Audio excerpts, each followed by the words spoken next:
Hello everyone, now I will show you how to set up your NETGEAR router. And before I start, I would like to remind you that if my video helps you, please support my work. I send half of all donations to animal shelters. All the details are in the description below. So, the first step is to power on the router. Take the power adapter. Connect one end of the power adapter to a wall socket and the other end to the router.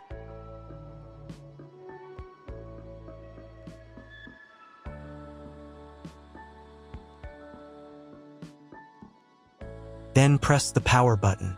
Once it's on, an indicator will light up. It may take a few minutes for it to completely turn on. Next, connect the cable from your broadband provider or from your modem to a special internet port. This port is often called WAN and is usually a different color. Each cable should be inserted until it clicks into place. Now you need to reset the router back to its factory settings. Press and hold the router's reset button for 10 seconds. Wait until the lights on the router start to flash. Sometimes, this button is located inside the router casing to prevent accidental presses. Use a thin object to push it down.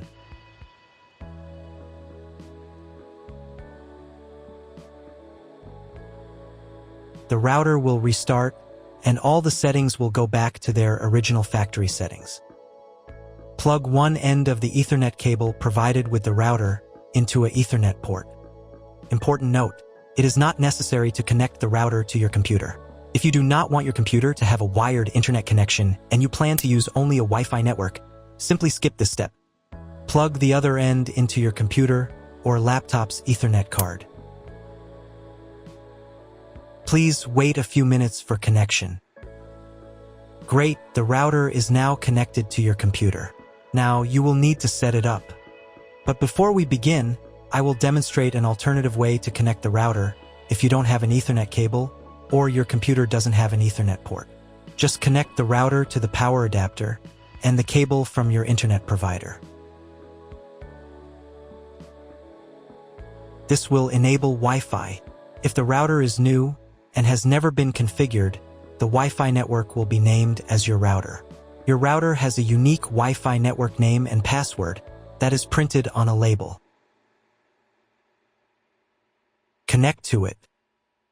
Great job connecting to the router. Now let's move on to the setup process.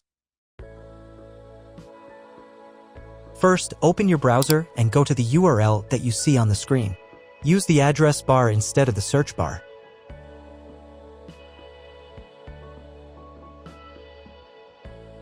Then click here.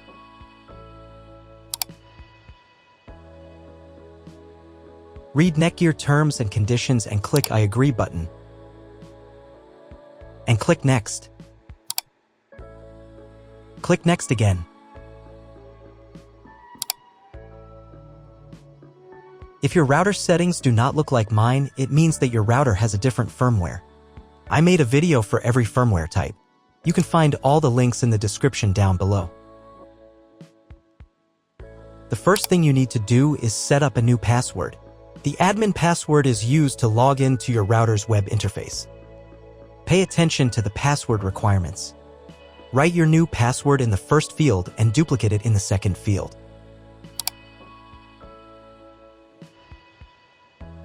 Then select 2 security questions and write answers for them. You need them just in case you need to reset the admin password in the future.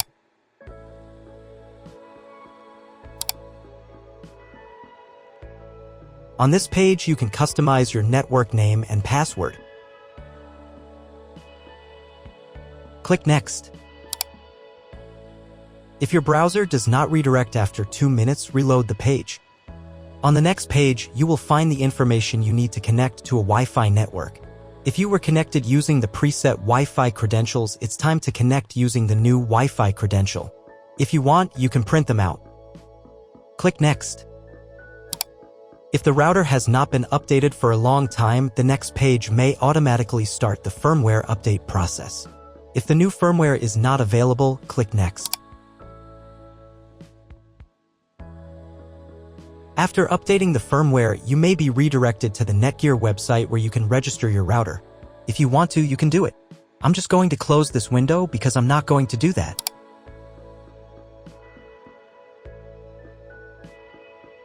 Log into the router's web interface again if you were logged out of it.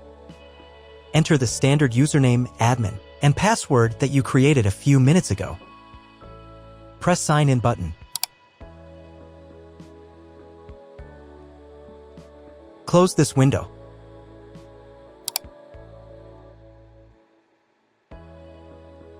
In the top right corner, you can change the language of the router's website interface. To get the internet, go to Advanced. Setup Wizard. Press No, I want to configure the router myself. Then press Next button. On the following page, select Internet Settings. In most cases, there are two options: connection with and without a login. Almost always, your internet connection will not require a login. You can find all of this information in the contract you have with your internet service provider. If your internet connection does not require you to log in, or if you do not know whether logging in is required or not, select No. Leave account name and domain name unchanged. Then in Internet IP address section, choose Get Dynamically from ISP.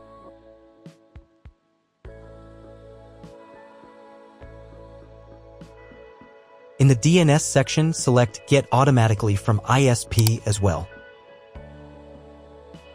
You will need to clone the MAC address of the primary computer if your ISP only allows internet access to a specific MAC address.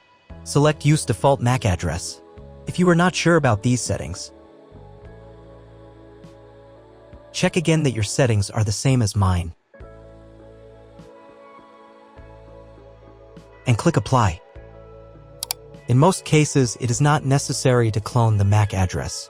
But if you can't get the internet connection after quick setup, later in the video, I will show you how to clone MAC address. Now you need to reboot the router.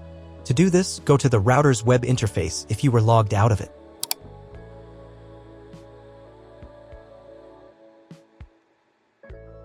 Go to Advanced. Advanced Home. Click on the Reboot button. And click Yes. After restarting, wait a few minutes and try Googling something. If it doesn't work, check all the cables. They must be connected properly. Then log into the router control panel again.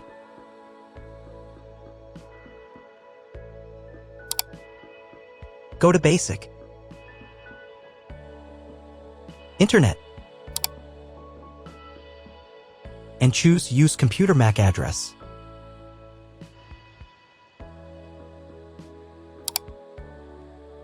Click Apply button.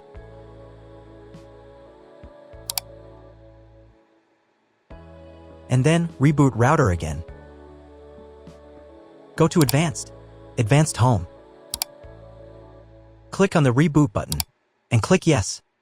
After the reboot, wait a couple of minutes and try to Google something again. That's all. If you found my video helpful, please support my work. Half of all donations I send to animal shelters. All details are in the description down below.